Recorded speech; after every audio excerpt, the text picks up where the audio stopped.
You can view from there.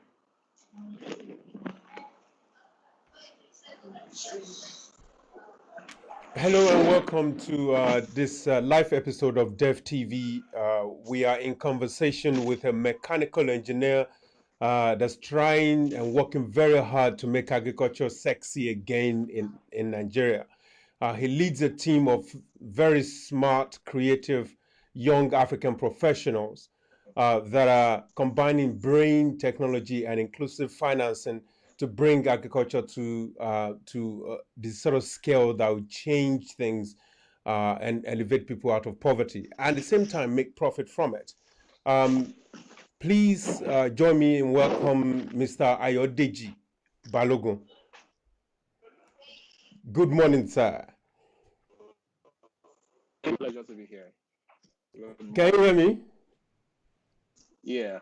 Yes. Good morning, Mr. Ayodeji. How's it going? Very good. It's a great day. Yeah. Excellent, excellent. Look, I was just explaining that you lead a team of an amazingly young, smart professionals creating very innovative solutions for African agricultural challenges. And I just wondered if you can talk to us about that very briefly. You would agree with me better than that. It's all always about the people. It's about the people, the customers we serve. It's about the people, the team that create the product. It's about the people and the prosperity we seek to create. So AFEX is established as an institution with a core mandate of being able to unlock capital for the smallest unit of business in Africa, which happens to be the smallholder farmer. And our job is to, from that angle of being able to create that value, look at all the impediments around the smallholder farmer, be it his scale, be it his location, be it the contracting terms, quality issues, and then provide solutions that are commercially viable. So we see our job is to solve farmers' problems at scale.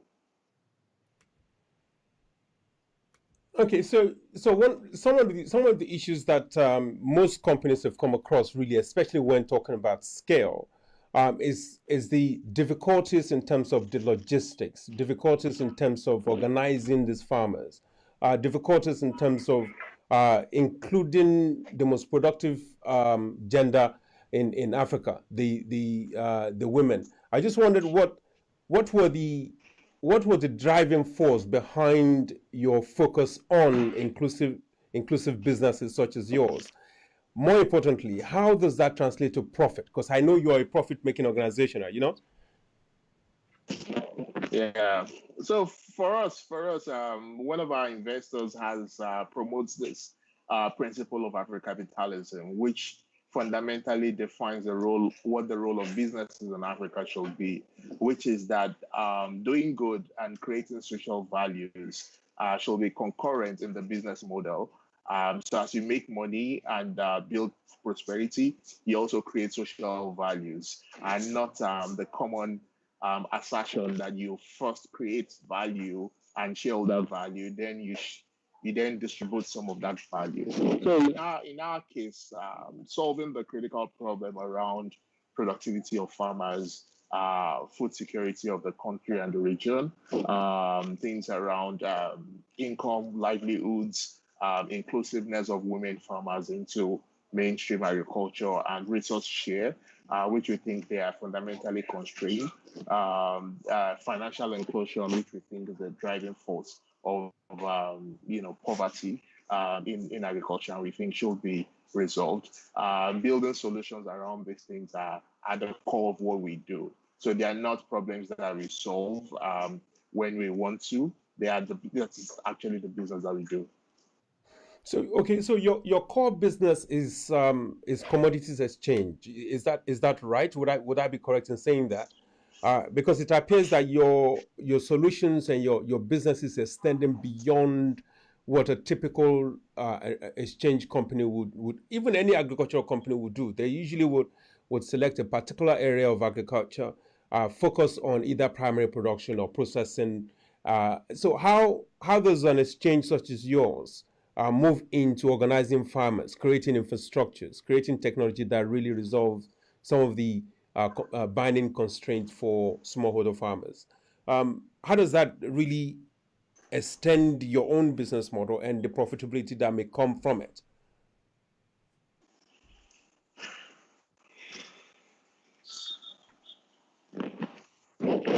Hello, can you hear me? Hello, did you hear me? Hello, did you hear me? It appears that we're having some technology issues, Yes, internet I did connection. hear you. Oh, you Just heard me. trying to. Did you hear me? Or shall I repeat that question? Hello, hi, Ayodeji. Okay, while we wait to reconnect, what I thought I'll do is play some of the fantastic job that AFEX is doing. As part of addressing the system inadequacies and deficits of the agricultural sector across their various states of operation, Yes, I can. AFEX works with farmer cooperative groups like Rakias, which provide an enabling structure for them to function effectively. Da ba mu kai yawan haka ba. Shekaru baya da suka huce muna ɗauke da mata 300 ne. Amma daga ganin yadda muke tafiya da al'amuranmu muka kai 600 zuwa wannan shekarai. Aƙalla shekara mai zuwa muna sare da za mu kai 1000. Gaskiya mun ga ci gaba musamman ta ɓangaren noma. Mun sami isasshen taki kuma mai inganci. Sun koya mana kuma yadda za mu yi ajiya. Wadda idan muna ganin kaya a gidanmu mukan yi ta'adi, amma yayin da muka kai ajiya sai mu manta ma da kayan. Yanzu muna godiya ga AFET yadda suka kawo mana tallafi na noma. Da muna fama da ɗawainiya da ƙarancin abin biyan bukata, amma yanzu muna samun ci gaba. Izatili wajen yaranmu ma suna ci gaba, abubuwa suna tafiya yadda ya kamata. Muna iya biya 'ya'yanmu makarantu da sauran bukatunsu da suke bukata. Duka mun gode. Allah ya saka musu da alheri. Well, hi. We lost some connection earlier, so I played one of the AFEX video where a woman was basically talking about the impact that AFEX has had in growing her livelihood. And the question I was asking before that was basically, how does an exchange such as yours, I'm assuming your commodity exchange, how does organizing farmers and getting involved in creating infrastructure that really will help elevate this poor women out of poverty and in agriculture, how does that impact on your own resource management and profitability as a profit making company? So if you look at a commodities exchange, our fundamental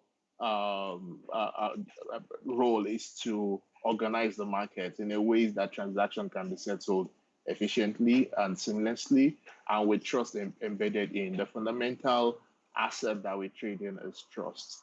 And trust can only happen when a buyer gets value for what he is bought, and then the farmer gets a fair share with products traded transparently. So, in principle, is that you actually can manage the process and the supply chain to get maize produced in Cubao in Kaduna States all the way to the processing company in Apapa in Lagos State at the time and the quality requested and everything in between. It also means that you have to be able to pay the farmer as at when due, or typically next day after the transaction, 2+1, and pay him regardless of whether he has a bank account or not.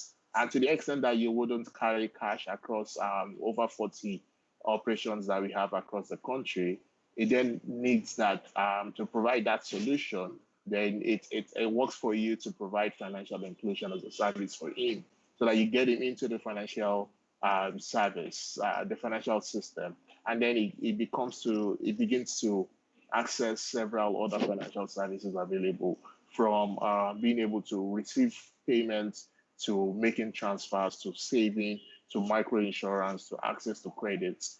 When farmers don't produce at the volume that they need per hectare, then their price expectations become very high. Then they move between crops, and then you starts to affect on your supply chain.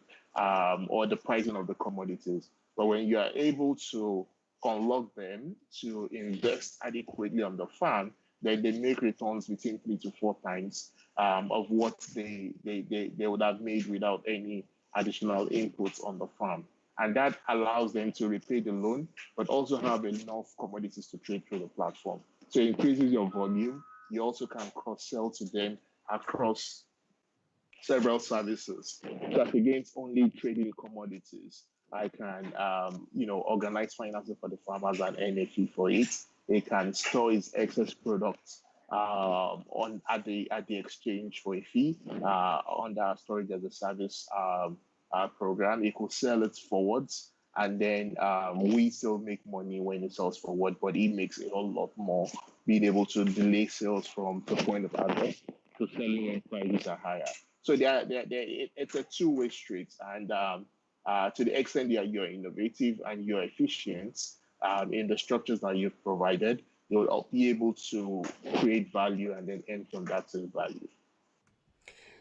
So it seems to me that is it a prerequisite for any company really that wants to be effective and profitable in agriculture, especially because of the structure of agriculture in Nigeria or Africa in general? Most of these are dominated by smallholders. And so therefore, if you want to do business, especially at scale, you have to provide technology such or innovation such as the technology that you have. You have to think in terms of finance and in terms of logistics of moving the commodities from the primary producers to potential users. Is that part of the reasons that we have not had companies such as yours come into this space to begin to create sort of like a bundled solution for farmers and for companies that want to deal with farmers? Is that part of the issue? Because we're talking about major investment, aren't we? Or is that just me thinking, not thinking innovatively enough? It is a sizable investment. But if you look at the history of commodities exchanges, if you draw down to the Chicago Mercantile Board and the Mercantile Exchanges, the Chicago Board of Trade, and all those exchanges that have been around for a century plus, you'll notice that their fundamental role at point of inception was to organize the market. Commodities exchanges are predominantly market infrastructures. They provide infrastructure for efficient transactions in the market. So in Africa, if you look at when we had our best days in agriculture, was when we had a marketing boards that seemingly did very close to what a commodities exchange would be, but then had its challenges being a single government-run monopoly in the value chains that they played. So what that exchange does is to create that infrastructure, and then it becomes a shared resource for three group of people predominantly. On one side is the producers that produce and want to sell commodities, but also want to access financial services. On the other side are the buyers or processors that want to have an efficient way to buy commodities for use, but also being able to access solutions like structured trade finance. And then on the third side are investors and financiers who want to expand their portfolio, create alternative asset classes to balance their portfolio and their risk. And we'll be looking at agricultural backed assets to gain exposure on. So that intersection of these three business opportunities is where the exchange lies, and the role is to intermediate between these groups. Now, if you look at other developed economies and other developed markets, you'll find out that most of them now trade mostly around derivatives and are not involved in the physical settlements. But that's because they've had a lot of growth in the supply chain and in the physical part of the chain. And those roles are now played by members of the exchange. So the exchange predominantly just provides a liquidity and risk sharing infrastructure, and then manage things like default risk and margin calls and price transparency. But in Africa, if we really want to add value, if you want to be food secure, and then if you really want to have an agro led industrialization that we've dreamed for several decades. I think it's pertinent that we build exchanges that will be neutral, price transparent, and will have a fair way of sharing value, an equitable way to share value across players along the value chain. I mean, that seemed like that's a really monumental task. It appears that AFEX and companies like it are taking on um, responsibilities that really should be devoid to maybe government or other part of the value chain. And so it appears that in order for your business to thrive, we should in Africa have contribution from the government, from regulatory authorities, from some other part of the value chain that will actually take up some of the work that's needed, so you can concentrate on your core business. I just wondered how far away are we from that in Africa? I know you're doing all of this stuff in AFEX, but really, from what you've seen as you travel across Africa and as you travel across Nigeria, and especially when you engage with technology and which is filled with innovative solutions being created by young people, how far are we from what you've just described in terms of AFEX concentrating on just intermediation and making sure that there's liquidity in the agricultural sector in Africa? Yeah, it's an interesting paradox you touch on, Adib. So if you look at the African commodities exchange landscape, with the exception of Ethiopia, which is a government-owned exchange, all other exchanges that have been sponsored by government or run by the government have failed. Either didn't start up or have failed, including Nigeria, or is struggling.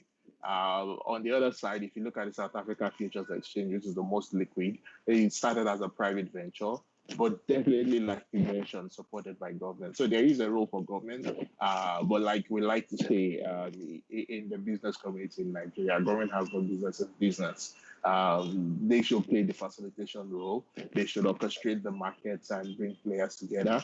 I think there is a need for increasingly. We've been very successful working with very blue chip corporates, the largest players in the food and beverage sector, the feed milling, the rice mills, are clients that we have on board at the exchange. We've had very good working relationship with microfinance banks in the country.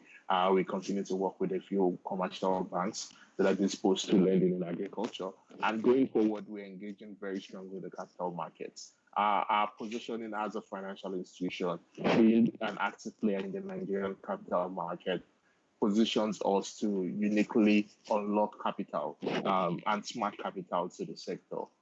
Building on top of the supply chain that we've invested in over the last 5 years, I think we do have a unique opportunity to transform agriculture in Nigeria and across West Africa.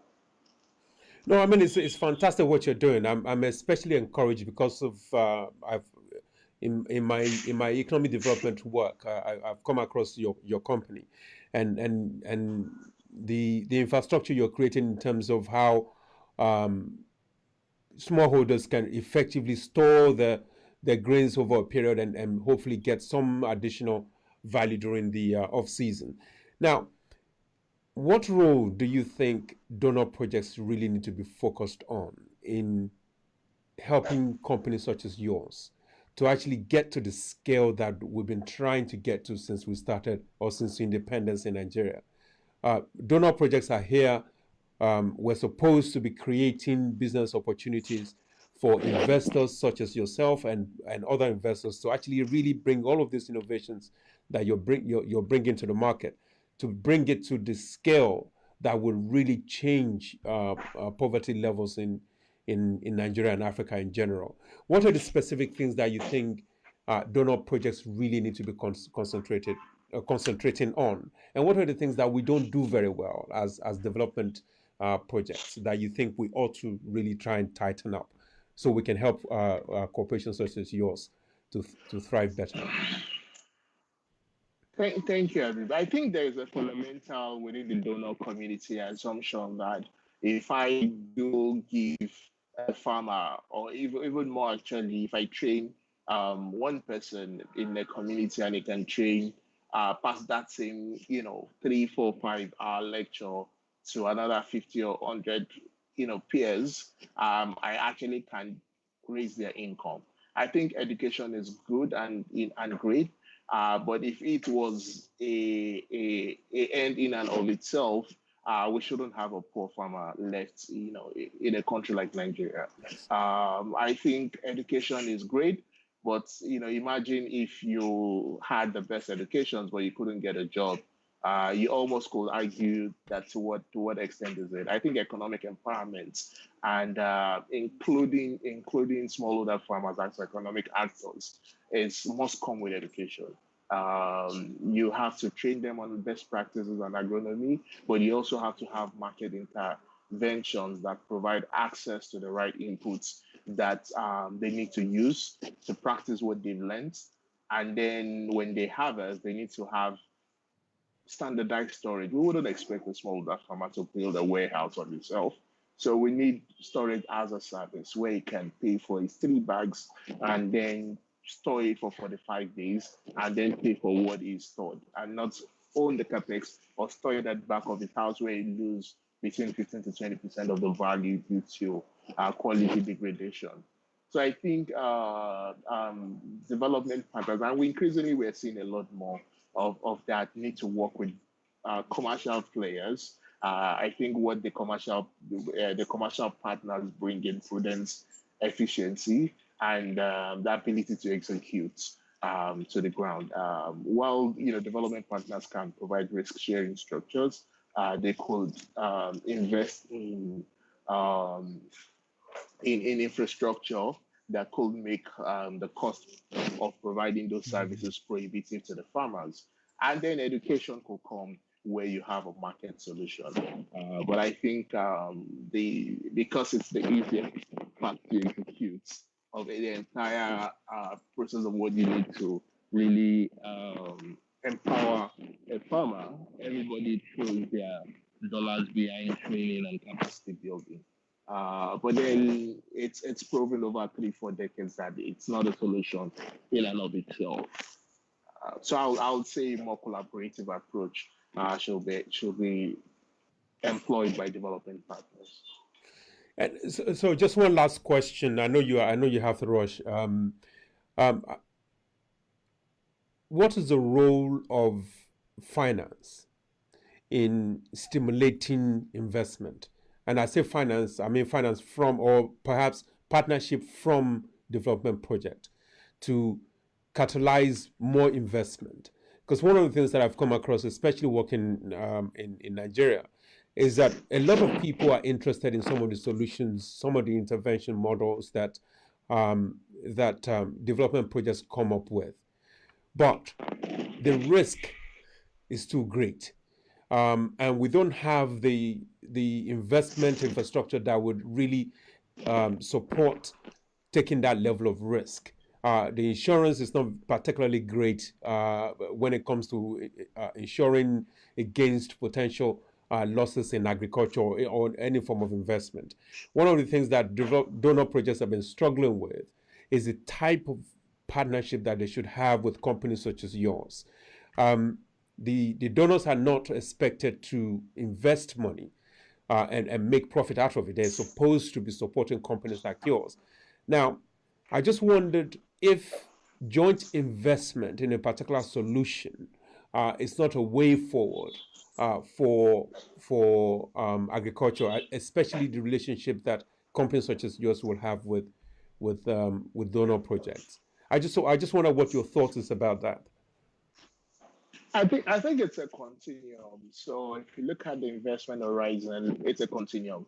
First, like I mentioned earlier, I think the role of businesses in Africa should include solving problems of their host communities, solving problems of their clients fundamentally.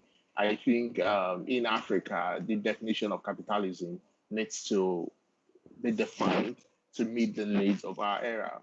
and not just taken from what we've seen, in the in the third industrial revolution. I think that's fundamental. So I would argue that fundamentally part of the role of private commercial capital should be solving problems and solving it at scale. Now, as you move down the continuum, you have the space of impact investors, which will come in with probably junior instruments or with taking a higher share of the risk or maybe lower return to give the commercial capital a higher headroom. And that's one part of the spectrum. And as you move down, you have a repayable grant. For instance, when we started and we noticed that there was a need to provide liquidity for one of the female groups that we had worked with, National Women Cooperative in Kaduna State. And at the time in 2014, they wanted to buy 300 bags of fertilizer. They had 50% of the cash in hand in savings over the year, and they needed the remaining 50% in a loan. And then they were struggling to get this closed with a commercial bank. And then we had a discussion, and we got a repayable grant from DFID, and that liquidity went in to provide the capital that they needed. And then we monitored the transaction end to end and repaid the grant at the end of the program. Now, what that did was a cooperative 4 years ago, over a 4-year period, moved from about 300 members, 200 members buying 300 bags of fertilizer, to last year about over 600 members buying 3,600 bags of fertilizer. Their income had quadrupled. Their farm size had increased tremendously. So this is the kind of things that you could unlock, and the speed of execution are sometimes even faster than what you would find in the commercial era. And then you have the role of the traditional conventional grants. And we've used grants in a very catalytic way in the past, where we've invested in some critical infrastructure like technology that then reduces our cost to transact and reach each of the farmer. So in that case, you're not just subsidizing your losses or reduce or increasing your profits for the transaction. Rather, you invest in systemic assets that ensure that every other transaction that you use that turn up for is more profitable. And I think this is the way to look at the range of financial instruments available and how we can be more deliberate at using our financial skills at solving Africa's development challenges. Fantastic. I mean, listen, thank you very much, Deji. I think you've shared some really good stuff with us here. And the challenge continues, and you continue to create these incredible things that you're doing at AFEX. And thank you for your hard work. Just one last thing. I hear there's some issues around your identity. Are you Wizkid? Well, from the same community in Ijebu, we're both Ijebus. We both went to the same primary school at different times. We both share the same names, but I don't know how to sing. I'm far away living. He sings outstandingly great, so hopefully we'll meet and connect one day. Listen, thank you very much. I really appreciate the time you spared with us, and I hope you will come back at some point to really inspire the young people that are trying to get into agriculture. You did mechanical engineering, and you are now pushing incredible innovation within the agricultural sector. And I think this is particularly inspiring, and the fact that you've taken up this responsibility to really motivate and inspire creativity within this sector, it's really good for Africa, but more importantly, it's good for the global discussion that we're having in terms of how we create solutions going forward. The collaborative nature of the global North and the global South, the collaboration that's required to actually really achieve this sort of objective that we're all trying to achieve. So thank you very much for sparing the time. I know we've gone way past the time that we had allotted for this. So thank you for staying with us and staying on the show for that long. Is there Thank you, anything Abby. that The you pleasure would is like to mine. say about your organization that we should put out to people that are watching right now? So AFEX Commodities Exchange is a registered commodities exchange in Nigeria. At the core of our service is to ensure seamless transaction on commodities, agricultural commodities, ensure trade and financing of commodities are done seamlessly and with trust embedded in. Over the next year, we will be rolling out a number of investable asset classes that both retail and institutional investors will be able to invest in, and not just have financial returns, but also create impact and improve the lives of farmers in rural Nigeria. Thank you. Oh, thank you very much. Thank you for sparing the time. Thank you for for inspiring us all and giving us hope that we'll make progress in Nigeria and in Africa in general in terms of agriculture. So thank you very much for joining us for this. Okay, all the best. Thank you, Abby. Right, ladies and gentlemen, thank you for staying on. If you're watching this live, and if you are watching the recorded version of this conversation, I hope you've been inspired. At the very least, you can see that there are incredible opportunities within agriculture, and especially the sort of innovation that AFEX has been pushing, how to work with smallholders profitably across the country and across the continent. So thank you, and hopefully we'll see you again in the next episode of our live discussion. Bye-bye.